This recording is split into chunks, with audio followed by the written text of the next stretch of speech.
In this quick Excel tutorial, I'm going to teach you how you can sum columns or rows.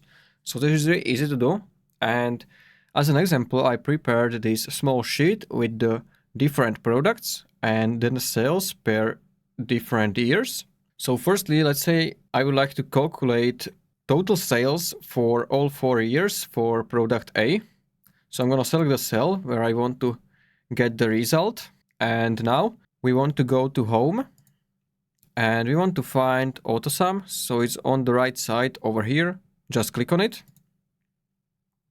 And it's going to show you this formula, equals sum, and in the brackets, it automatically selected all the cells with the numbers. You can also manually adjust the cells. So if you don't want to calculate all 4 years and you want only 2 or 3, you can adjust it like this, but I want total sales for all 4 years. So I'm going to select it, then press enter, and here we go. Now, if you want to apply it on all columns, you can click on the cell with the result, and you just want to drag it by its corner like this. And this is going to sum all of your columns automatically.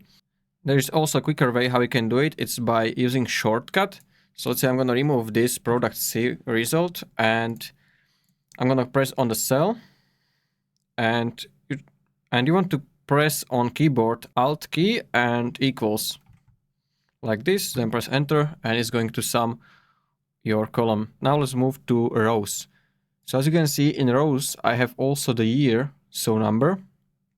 So probably if I'm going to use this AutoSum function, it's going to also select the year 2026. So let's try it. And yes, as I said, so we just need to drag it like for only products like this, then press enter. And this is how you can sum columns or rows in Excel. If you found this video helpful, consider subscribing for more tutorials.